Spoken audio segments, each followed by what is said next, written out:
शाम के 7 बजे है और स्क्रिबल रिवीजन तुम्हारे लिए रेडी है मेरे दोस्तों। हाय दिस इज सी सक्षम जैन और स्क्रिबल रिवीजन के डे 2 में आपका स्वागत है। हमने पहले ही ऐसे 505 510 का स्क्रिबल रिवीजन कर लिया है। अब डे 2 में अपन कुछ और स्टैंडर्ड को कवर करेंगे। वीडियो को जल्दी से लाइक कर दो और ये हैंड रिटन नोट्स प्यारे प्यारे हैंड रिटन नोट्स चाहिए तो व्हाट्सएप कम्युनिटी या टेलीग्राम चैनल पे जाके चेकआउट कर लेना, डिस्क्रिप्शन में लिंक दे रखा है। सो ऐसे 500 को अपन समझने की कोशिश करते हैं, क्विकली अपन चीजों को करेंगे। सो ऐसे 500 ऑडिट एविडेंस, देखो बेसिक सा कॉन्सेप्ट है। पहले 2 मिनट एक बार कॉन्सेप्ट को समझ लो। आप है ना ऑडिट प्रोसीजर लगाते हो। ऑडिट प्रोसीजर लगाते हो सर क्यों? ऑडिट एविडेंस गैदर करने के लिए, ताकि कंक्लूजन दे सको, कंक्लूजन पे आ सको। सर कंक्लूजन पे क्या पे आना होता है? Whether FS are free from material misstatement और नॉट। ठीक है, और उसके बेसिस पे फाइनली ओपिनियन दिया जाता है। ठीक है, अब मैं तुम्हें एक एग्जांपल देता हूँ। सपोज करो प्रॉपर्टी प्लांट एंड इक्विपमेंट की तुमको ओनरशिप वेरीफाई करनी थी, राइट एंड ऑब्लिगेशन। ठीक है, ओनरशिप वेरीफाई करनी थी। सपोज कर लैंड एंड बिल्डिंग है, तो तुम्हारे लिए क्या इंपॉर्टेंट चीज हो गई? सर हमारे लिए इंपॉर्टेंट ये हो गई कि हम है ना लैंड एंड बिल्डिंग की सेल डीड मंगवा सकते हैं, और सेल डीड पे हम इंस्पेक्शन करेंगे। इंस्पेक्शन का मतलब होता है राजा एग्जामिनेशन करना, हम उसको चेक करेंगे। तो आपके लिए सेल डीड, सेल डीड क्या है सर? सर ये एक इंफॉर्मेशन है, और मैं इसको एक तरीके से एविडेंस भी बोल सकता हूँ। ठीक है सर, आप इसमें ये देखोगे कि सर सर सर सब कुछ ठीक है क्या, तो आप कंक्लूजन पे आते हो और फाइनली ओपिनियन देते हो। आप बात को समझ रहे हो क्या?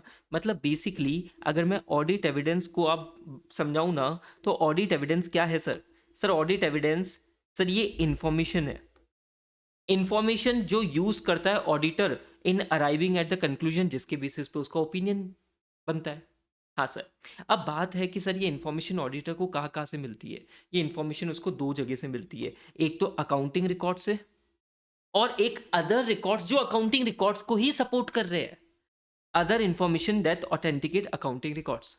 अब अकाउंटिंग रिकॉर्ड्स में क्या क्या आ गया? मेरी बात को सुनो ना।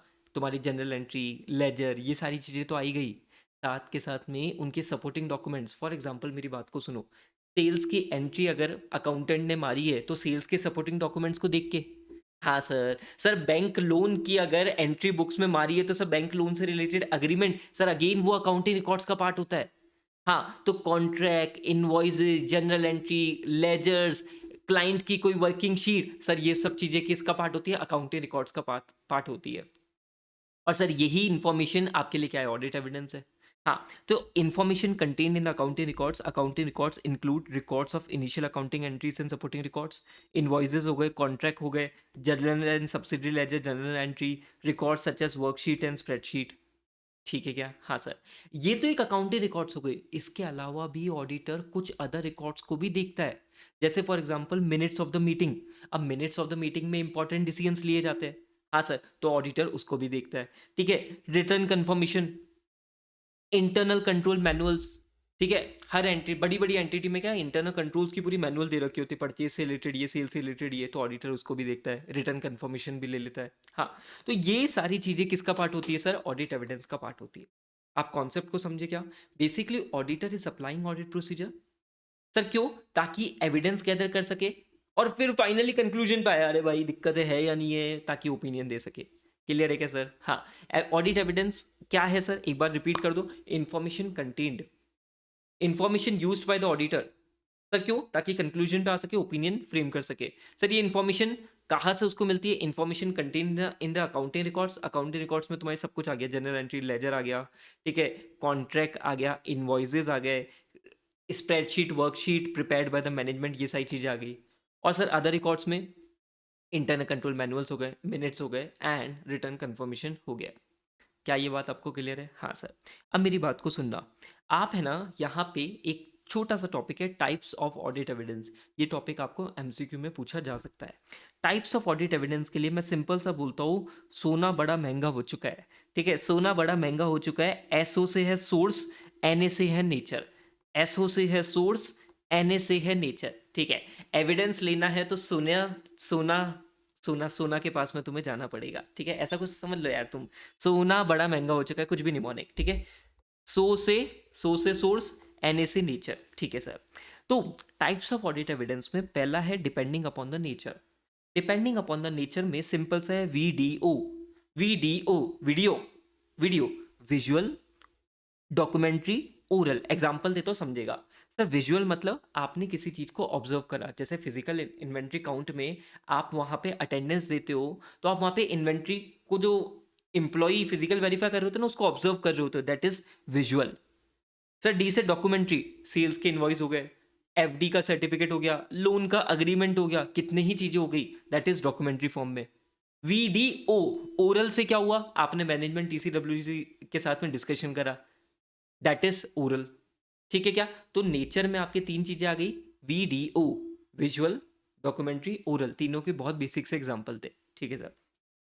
देन आपका है सोना का सोर्स। सोर्स में दो चीजें होती है, internal source, external source. Internal source, external source, मेरी बात को ध्यान से सुनना।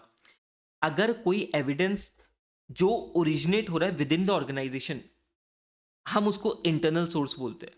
सर एग्जांपल, बेस्ट एग्जांपल है, मुझे बताओ, सेल से रिलेटेड डॉक्यूमेंट्स एंटिटी खुद बनाती है, that is internal source, evidence which originate from within the organisation. But इसका उल्टा कर लो, एक्सटर्नल का एविडेंस जो ओरिजिनेट हो रहा है outside the client organisation, for example purchase से रिलेटेड डॉक्यूमेंट्स। हाँ सर, इससे रिलेटेड भी आपको एमसीक्यू पुटअप हो सकता है। आपको बात समझी क्या? ठीक है। तो डिपेंडिंग अपॉन द सोर्स में इंटरनल सोर्स, एक्सटर्नल सोर्स। अगर एविडेंस इंटरनली ओरिजिनेट हो रहा है दैट इज इंटरनल एविडेंस, अगर एविडेंस आउटसाइड एंटिटी ओरिजिनेट हो रहा है दैट इज एक्सटर्नल एविडेंस। अब सोच के बता राजा, कौन सा ज्यादा रिलायबल होगा? अरे sir, external evidence will be more reliable. Sir क्यों? क्योंकि उन लोगों को मतलब नहीं है, उन लोगों को मतलब नहीं है sir, they will be more reliable. But sir हमको तो उन पे भी डाउट है, तो ऑब्वियसली सर फिर you need to apply more audit procedure. समझ रहे हो क्या? इन्वेस्टिगेशन कर फिर कर। तो reason it comes from independent third party, इसलिए sir external evidence more reliable होता है, मैनिपुलेट नहीं कर पाता ये अकाउंटिंग रिकॉर्ड्स को। क्या ये बात आपको समझ में आती है क्या? हाँ सर। तो अभी तक अपन ने क्या पढ़ा? ऑडिट एविडेंस के बारे में पढ़ा। ऑडिट एविडेंस के टाइप्स पढ़े। टाइप्स क्या थे राजा? सोना, सो से सोर्स, सोर्स में इंटरनल और एक्सटर्नल। एक्सटर्नल जो आउटसाइड एंटिटी ओरिजिनेट हो रहा है, इंटरनल जो विद इन एंटिटी ओरिजिनेट हो रहा है। Sir external will be more reliable क्योंकि सर वो मैनिपुलेट करने की पोजीशन में नहीं है अकाउंटिंग रिकॉर्ड्स को। ना से था सर नेचर, नेचर में आगे वीडियो, विजुअल, डी से डॉक्यूमेंट्री, ओ से ओरल। इस तरीके से आपको चीजें याद हो जाएगी। Done sir? हाँ। अब राजा मैं आपको एक चीज बोलूँ सर, ऑडिट में आपको पता है सर, बार बार ये वर्ड अपन यूज करते हैं एविडेंस के साथ में, sufficient appropriate, sufficient appropriate audit evidence. ठीक है। तो यहाँ पे पहले अपन बात करेंगे, अच्छा एग्जाम में कभी भी इसका शॉर्ट फॉर्म यूज मत करना, ऐसे ही मत लिखना, सफिशिएंट एप्रोप्रिएट ऑडिट एविडेंस ही करना। ठीक है। पहले अपन बात करते हैं सफिशिएंट ऑडिट एविडेंस क्या है। मेरी बात को सुनना। Sufficient audit evidence,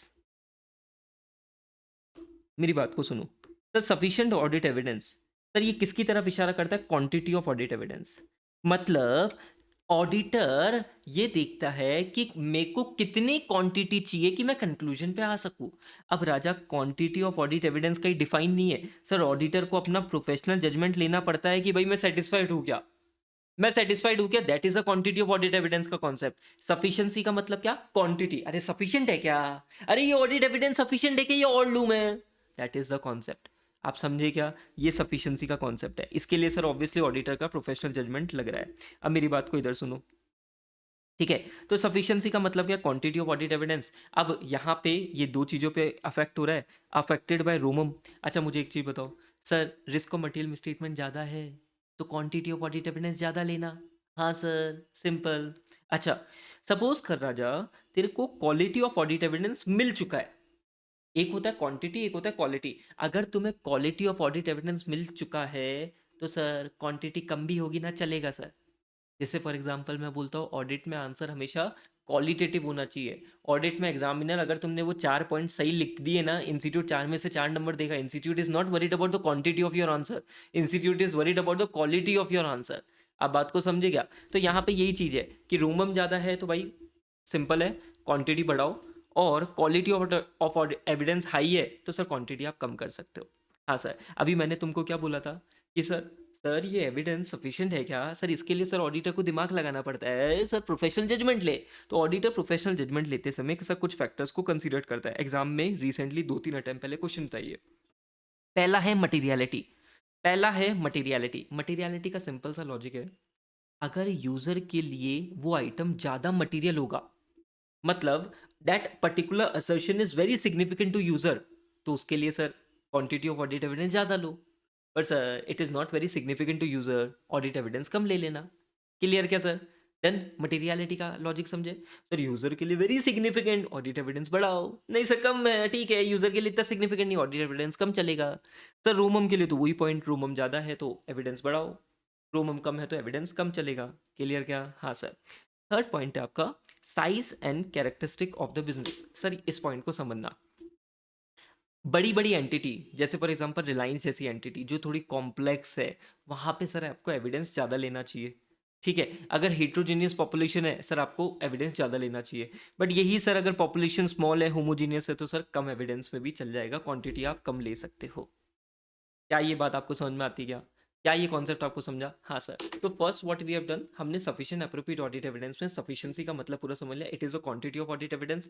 obviously auditor has to take a professional judgement. Professional judgement depend करता है कुछ फैक्टर्स पे, ROMM, materiality and size and characteristic of the business. समझ के चलोगे, ये पॉइंट्स अपने आप बना दोगे।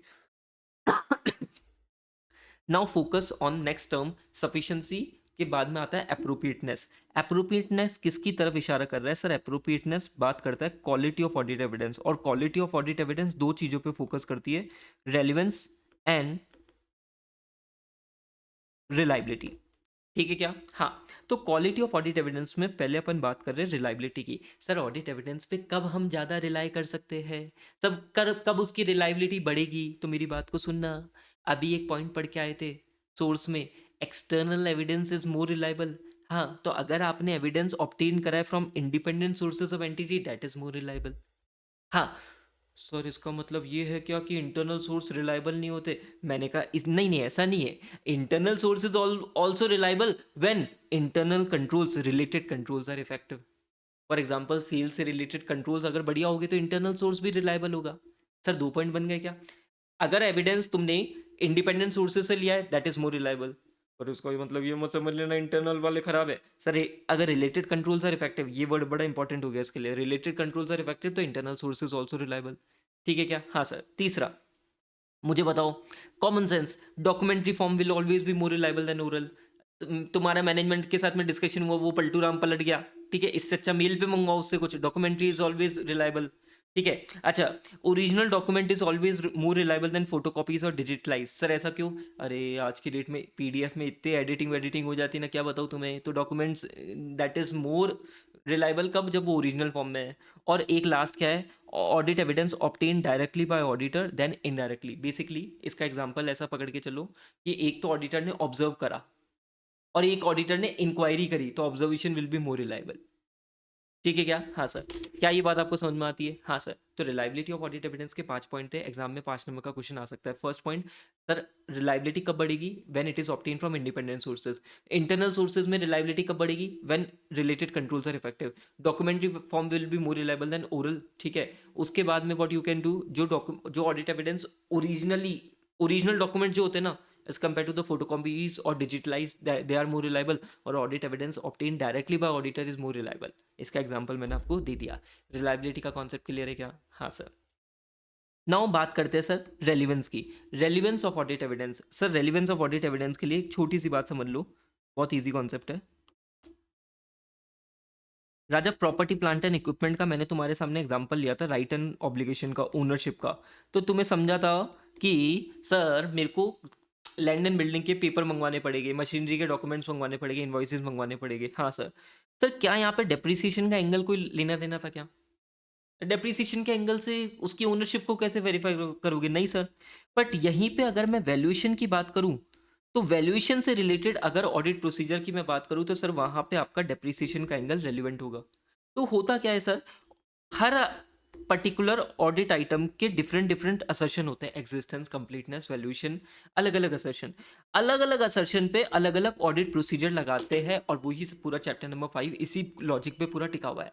ठीक है। That is a concept of relevance of audit procedure. इधर आ जाओ। रेलिवेंस ऑफ ऑडिट प्रोसीजर का यही कॉन्सेप्ट है कि सर रेलिवेंट असर्शन से रिलेटेड आपने रेलिवेंट ऑडिट प्रोसीजर लगाया क्या। That is your basic concept. ठीक है। अभी मेरी बात को सुनो ना, अगर सपोज करो, यार ये एग्जांपल थोड़ा सा कॉम्प्लिकेटेड है, थोड़ा सा समझना। अकाउंट पेबल, मैंने जो अब तुम्हें एग्जांपल देना that was best example, institute की फर्जी एग्जांपल है। अकाउंट पेबल अगर ओवर स्टेट है, तुम्हें ये दिख रहा है कि sir account payable over state है, ओवर स्टेट मतलब सर तुम्हें ऐसा लग रहा है कि यार ये बिना बात ही ज़्यादा दिखाया गया है, ठीक है, तो तुम क्या करो सर, पूरे के पूरे अकाउंट पेबल की लिस्ट मंगवा लो उससे, मेरे को सारी A to Z लिस्ट दे, उसको चेक कर लो। बट तुम्हें कभी ऐसा लगता है कि sir account payable under state है, यार ये कम दिखाए गए है, तो यहाँ पे राजा केवल उसकी लिस्ट मंगवा के काम नहीं होगा, आपको सर इस थोड़ा सा एंगल देखना पड़ेगा कि यार अंडर स्टेट मतलब ऐसा तो नहीं है किसी सप्लायर को बाद में पेमेंट हुआ उसको रिकॉर्ड ही नहीं करा है, तो सप्लायर का सब्सिक्वेंट डिसबर्समेंट देख लो, कोई अनपेड इनवॉइसेस देख लो, सप्लायर के स्टेटमेंट देख लो, यहाँ पे आपका एंगल थोड़ा सा डिफरेंट हो जाएगा, थोड़ा सा थॉट प्रोसेस आपको डेवलप करना पड़ेगा इसमें, बात को समझिए। बाकी जो मैंने एग्जांपल दिया था दैट वाज परफेक्ट। हाँ सर, डन। उसके बाद में राजा नेक्स्ट टॉपिक की तरफ अपन बढ़ रहे हैं, that is types of audit procedure. मेरी बात को सुनना सर, ये क्वेश्चन कैसा आएगा पहले ये चीज़ को समझो।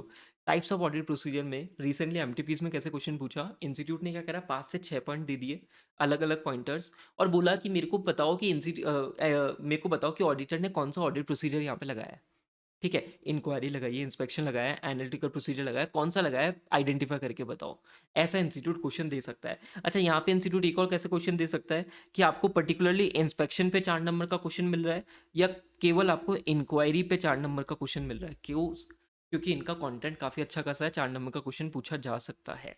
क्या ये बात आपको समझी गया? हाँ सर, तो मैं टाइप्स ऑफ ऑडिट प्रोसीजर की बात यहाँ पे कर लेता हूँ, मेरी बात को सुनना। Sir first is inspection. अभी राजा इंस्पेक्शन का क्या मतलब होता है, आप है ना रिकॉर्ड्स और डॉक्यूमेंट को एग्जामिन कर रहे हो, रिकॉर्ड्स और डॉक्यूमेंट को एग्जामिन कर रहे हो, चाहे वो इंटरनली हो या एक्सटर्नली हो, इलेक्ट्रॉनिक हो या पेपर फॉर्म में हो, आप उसको सर एग्जामिन कर रहे हो, ठीक है। फॉर एग्जाम्पल आपने सेल डीड मंगवाई, सेल डीड से रिलेटेड आप देख रहे हो भाई, A to Z चीज़ें देख रहे हो, दैट इज व्हाट एग्जामिनेशन करना, इंस्पेक्शन करना। Sir first point is this. इसके अलावा इंस्पेक्शन में फिजिकल एग्जामिनेशन ऑफ असेट भी होता है, ठीक है। For example property plant and equipment, property plant and equipment की फिजिकल वेरिफिकेशन जो मैनेजमेंट करता है, उससे रिलेटेड सपोर्टिंग डॉक्यूमेंट्स आपने मंगवा लिए। इन्वेंट्री की फिजिकल वेरिफिकेशन, काउंट में आप जाते हो तो वहां पे आपने टेस्ट काउंट कर लिया, ठीक है, that is again physical examination of asset, ठीक है। हाँ सर, अभी एक चीज सुनो ना sir, inspection of record provide different degrees of audit evidence depending ना भाई कि उसका नेचर क्या है, सोर्स क्या है, कंट्रोल्स कितने इफेक्टिव है, सर ये वही बात है रिलायबिलिटी की, मतलब ऑडिट एविडेंस पे कितना रिलाई कर पाओगे वो तो डिपेंड करता है ना, नेचर क्या है, सोर्स क्या है, कंट्रोल्स इफेक्टिव है या नहीं है, ठीक है। अभी मेरी बात को सुनो, टेस्ट ऑफ कंट्रोल में सुनना, ये जो एग्जांपल्स दे रहे हैं ना इंस्टीट्यूट, यहीं से पॉइंट्स पकड़ता है। टेस्ट ऑफ कंट्रोल्स में ऑडिटर क्या कर रहा है, टेस्ट ऑफ कंट्रोल्स मतलब कंट्रोल की टेस्टिंग के लिए परचेज से रिलेटेड वो ऑथराइजेशन का चेक कर रहा है कि यार ये जो परचेज ऑथराइज इसी को करनी थी, इसी ने करी है क्या, दैट इज व्हाट इंस्पेक्शन का एग्जांपल है ये भी, ठीक है। इंस्पेक्शन ऑफ टेंजिबल एसेट, अच्छा टेंजिबल एसेट के इंस्पेक्शन में एक चीज का ध्यान रखना है, उसकी एग्जिस्टेंस के बारे में पता पड़ता है, वैल्यूएशन के बारे में पता नहीं पड़ता है, ठीक है सर। वैल्यूएशन को पता करने के लिए कुछ और करना पड़ेगा आपको। देन इन्वेंट्री काउंट का इंस्पेक्शन करना, ठीक है, इंस्पेक्शन ऑफ एग्जीक्यूशन कॉन्ट्रैक्ट। क्या ये बात आपको समझ में आती है क्या? हाँ सर, ठीक है। So this is your inspection, examination of records और document and examination of physical asset. Inspection के इन्वेंट्री के इंस्पेक्शन की बात हो गई, टेस्ट ऑफ कंट्रोल का एक एग्जांपल, ऑथराइजेशन का एग्जांपल ध्यान में रख के चलो, प्रॉपर्टी प्लांट एंड इक्विपमेंट का इंस्पेक्शन, फिजिकल वेरिफिकेशन, ठीक है, वो एक एग्जांपल ध्यान में रख के चलो। Then next part is observation. अब राजा ऑब्जर्वेशन इज वेरी सिंपल, आप किसी चीज को ऑब्जर्व कर रहे हो, अब मेरी बात सुन, मैं किसी चीज अलग चीज को ऑब्जर्व कर सकता हूँ, मेरा दोस्त किसी और अलग चीज को ऑब्जर्व कर सकता है, तो ऑब्जर्वेशन डिपेंड करता है यार पर्सन टू पर्सन। हाँ सर, पर एक चीज बात को समझना, ऑब्जर्व जिस टाइम पे करो जो आपको इन्फॉर्मेशन मिली बस वही बात खत्म हो गई, तो it is time bound, it is time bound, it has a observer effect, ठीक है, useful for obtaining audit evidence about performance of process और प्रोसीजर। क्या ये बात आपको क्लियर है? हाँ sir. Third part is recalculation, fourth is reperformance. दोनों में डिफरेंस समझना सर। रिकैलकुलेट करना मतलब सर क्लाइंट ने डेप्रिसिएशन की शीट भेजी, आप उसको रिकैलकुलेट कर रहे हो मैथमेटिकल एक्यूरेसी चेक करने के लिए, that is related to amount, बात ध्यान रहेगी, रिकैलकुलेट करना, ठीक है। अब नाउ है ये रीपरफॉर्म करना, सर रीपरफॉर्म किससे रिलेटेड होता है, इंटरनल कंट्रोल की प्रोसेस से रिलेटेड होता है। इसका मतलब क्या होता है, फॉर एग्जाम्पल एक एग्जाम्पल देता हूँ, यही एग्जाम्पल बार बार आपसे एग्जाम में पूछा जाएगा, ठीक है।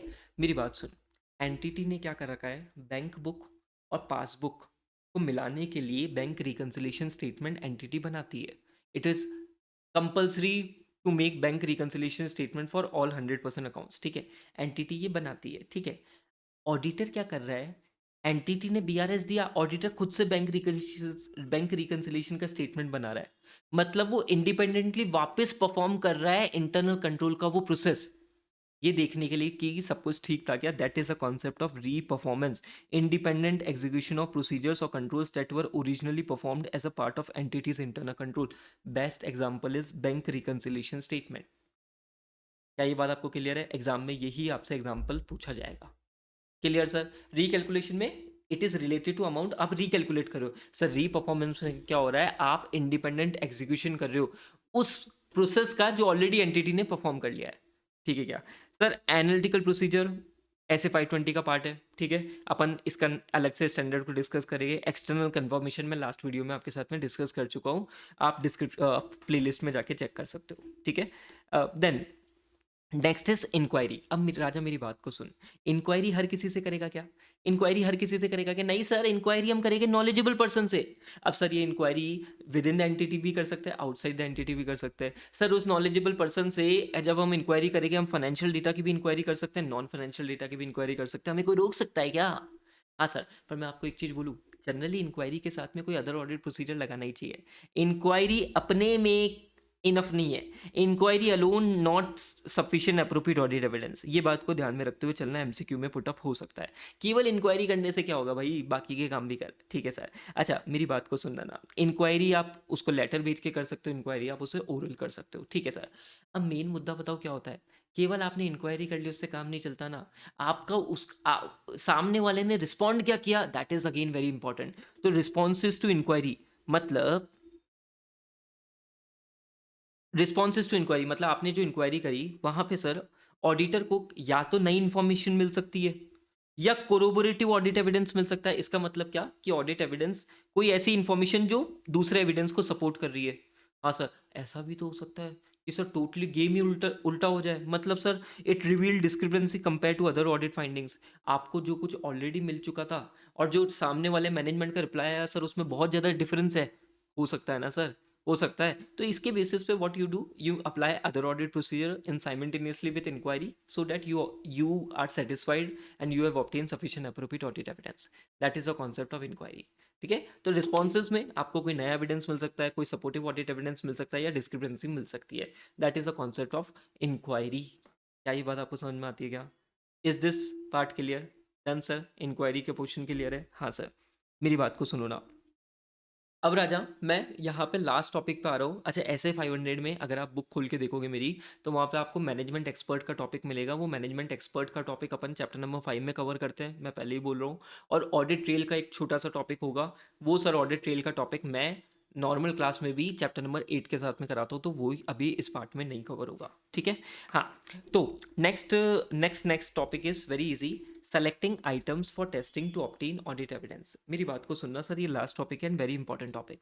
सुनना सुनना सुनना सुनना सुनना सर, ये क्या बोल रहे हैं कि ऑडिट एविडेंस, आपको ऑडिट एविडेंस ऑब्टेन करना है ना, तो ऑब्वियसली सर आपको टेस्टिंग करनी पड़ेगी।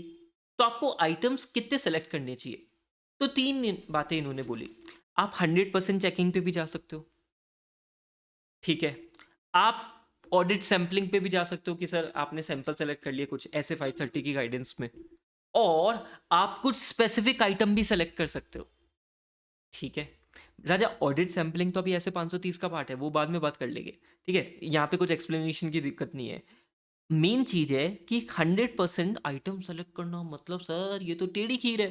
तो ये कब करना है सर, कब हम स्पेसिफिक आइटम को सेलेक्ट करें सर, ये एक और मुद्दा हो गया। तो हमारे लिए यहाँ पे इस टॉपिक में ये दो मुद्दे हो गए। ऐसे 530 का तो एक अलग से डिस्कशन हो गया, ऑडिट सैम्पलिंग का उसका लोड ही नहीं है, ठीक है।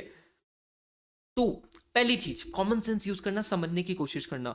When you will be selecting 100% item, तुम्हारे लिए कब पॉसिबल होगा सर, जब पॉपुलेशन स्मॉल होगी। Sir population is very small number of large value of items, मतलब पॉपुलेशन छोटी है पर बड़े बड़े है, ठीक है। तो population is very small, it consist of large value items, ठीक है। और आपकी सर सिग्निफिकेंट रिस्क इन्वॉल्व है सर सिग्निफिकेंट रिस्क इन्वॉल्व है, और कोई से भी तरीके से सर आप सेटिस्फाई हो ही नहीं पा रहे हो, तो गो फॉर 100% चेकिंग, ठीक है। अब यहाँ पे सर इंस्टीट्यूट फालतू की बकवास करता है, ठीक है, कि सर कंटिन्यूसली आप करोगे ना तो रिपीटेटिव नेचर है तो कॉस्ट इफेक्टिव होगा, ये सब फर्जी पॉइंट है इनके, आप इनको रीड करके चलना, ठीक है। हम क्या करूँ, इंस्टीट्यूट है, कुछ भी लिख देता है, ठीक है। तो सेलेक्टिंग ऑल आइटम्स का कॉन्सेप्ट आप समझे, पॉपुलेशन इज वेरी स्मॉल, ठीक है, लार्ज नंबर ऑफ आइटम्स हो गए, सिग्निफिकेंट रिस्क इन्वॉल्व है और दूसरे मीन से आपका काम नहीं बन रहा, तो आप ये वाला मेथड यूज़ करो, ठीक है सर। सर नॉर्मली जब अगर लार्ज पॉपुलेशन होगी तो ऑब्वियसली सर आप ऑडिट सैम्पलिंग पे जाओगे, ठीक है। अब there is another case where auditor, what auditor do, auditor select specific item, select specific item, और ऑडिटर सेलेक्ट करता है ना जो स्पेसिफिक आइटम, तो जब उसको डिसीजन लेना ना कि यार ये स्पेसिफिक आइटम सेलेक्ट कर लूँ क्या, तो कुछ फैक्टर्स दे रखे हैं, जैसे क्या कि भाई रूमम कितना है, ऑडिटर की अंडरस्टैंडिंग कैसी है about the entity, characteristic of the population being tested, ठीक है। तीन छोटे से पॉइंट है कि when you are making a decision of selecting particular specific item, try to do on the basis of रूमम, your understanding of the whole entity and characteristic of the population being tested। अब यहाँ पे इन्होंने क्या बोला, specific item selected में क्या क्या चीज़ आ जाएगी। सर आपने कोई पर्टिकुलर हाई वैल्यू आइटम या की आइटम को पकड़ लिया, ठीक है, मतलब कोई हाई वैल्यू आइटम या ऐसा आइटम जो सर थोड़ा सा अनयूजुअल है, उसको आपने अलग से ले लिया, यार इसको तो अपन टेस्ट करेंगे ही करेंगे, ठीक है सर। आपने ऐसा कुछ कर लिया कि यार 5 लाख के ऊपर सारे ट्रांजेक्शन को चेक करेंगे, all items over certain amount, आपने ये डिसाइड कर लिया कि यार 5 लाख के ऊपर सारे आइटम्स को सेलेक्ट करेंगे, या आपने ऐसा कोई आइटम सेलेक्ट करा जिससे आपको कोई इन्फॉर्मेशन मिलेगी, इन्फॉर्मेशन किससे related, about the nature of the entity, about the nature of the transaction. Example, कोई लिटिगेशन से रिलेटेड आपको कोई प्रोफेशनल बिल मिला था, आपने कहा यार ये है तो छोटा सा 50,000 का, पर यार इसको देखो यार, इससे कुछ मेरे को लीगल इशू से रिलेटेड इन्फॉर्मेशन मिल सकती है। आप बात को समझे क्या, क्लैरिटी है क्या। So why you are selecting specific item, sir मतलब किस तरीके से, या तो एक रेंज पकड़ ली, रेंज के ऊपर जितने भी आइटम से सेलेक्ट कर लिया, हाँ सर, सर या हाई वैल्यू आइटम या अनयूजुअल आइटम की आइटम्स को सेलेक्ट कर लिया, या कोई ऐसा आइटम जिससे कुछ इन्फॉर्मेशन मिलेगी आपने उसको सेलेक्ट कर लिया, that is the criteria of specific items, ठीक है। ऑडिट सैम्पलिंग एक तरीका ही, और 100% पॉपुलेशन तो आप तभी जाओगे राजा जब population is small, value large, and दूसरा केस ये हो सकता है कि सर सिग्निफिकेंट रिस्क इन्वॉल्व है और दूसरे किसी तरीके से आपका काम होने का बेड़ा गर्क हो रखा है, तो कर लो भाई, 100% चेकिंग उस समय करना, ठीक है क्या। हाँ sir, so this is all about SA 500। SA 500 हमने बहुत ही जल्दी 28 मिनट्स में पूरा जल्दी से रिवाइज कर लिया है। आई थिंक आपको मेरे हिसाब से पूरा A to Z सॉर्ट हो गया होगा। आप इसको 10 से 15 मिनट दोगे, आपका ये पूरा स्टैंडर्ड कंप्लीट हो जाएगा। और आपको एक होमवर्क क्वेश्चन मैं दे रहा हूँ, होमवर्क क्वेश्चन मैं दे रहा हूँ MTP मई 2024 का, इसकी फोटो खींच लेना। क्वेश्चन नंबर 12 है अपनी क्वेश्चन बैंक का, ठीक है। हाँ सर, ठीक है, मिलते हैं नेक्स्ट वीडियो में, till then take care, bye bye. और भाई वीडियो को लाइक करना, ठीक है, अगर एंड तक हो तो वीडियो को लाइक करके बिल्कुल जाना ताकि दूसरे बच्चों तक ये पहुंच सके।